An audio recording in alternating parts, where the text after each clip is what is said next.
Alors je crois qu'au Shift, on pense que le nucléaire est un moindre mal, qu'il vaut mieux un danger potentiel à long terme, comprendre les déchets, qu'un danger certain à court terme, comprendre les émissions de CO2.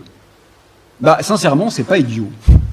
Je pense que c'est une analyse dont la logique est assez implacable et qui est assez défendable, même s'il y a quand même quelques petits soucis, comme la collusion entre le nucléaire civil et militaire, par exemple, qu'il faudrait mettre également sur la table.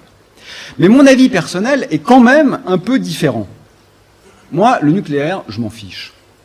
Parce que, quelle que soit l'origine de l'énergie, tant qu'elle est utilisée pour dévaster les fonds marins, pour exterminer les forêts, pour déployer le réseau routier, pour permettre un accès touristique aux rares espaces non artificialisés, pour instrumentaliser les cours d'eau avec des barrages qui exterminent 90% des poissons, c'est ça, la cause de la chute des poissons, la cause cardinale de la chute des poissons, finalement, l'origine de l'énergie, c'est une question secondaire.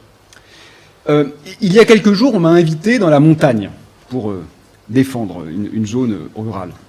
On discutait avec des paysans. Et ce qui apparaissait, c'est que la véritable catastrophe, ce n'est pas tant qu'il y a moins de neige à cause du réchauffement climatique, que le fait que les villages ont été transformés en stations.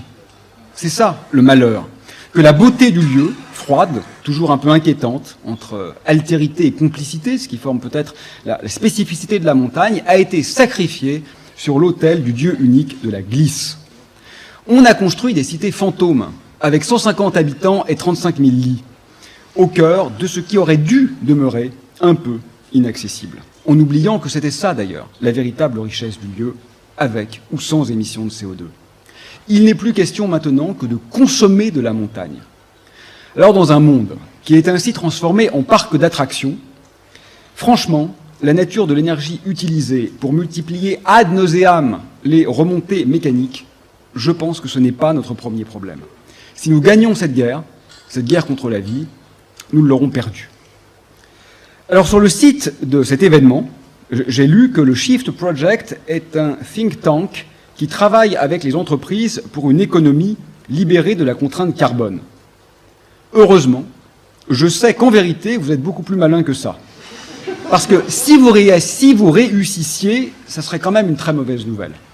Ôter des contraintes, quelles qu'elles soient, au délire économique actuel, même sans réchauffement climatique, je crois que ça ne peut que précipiter la chute.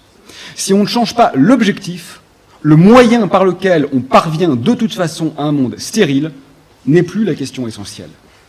Imaginez un instant que la fusion nucléaire fonctionne, qu'on dispose d'une source d'énergie essentiellement propre et essentiellement infinie.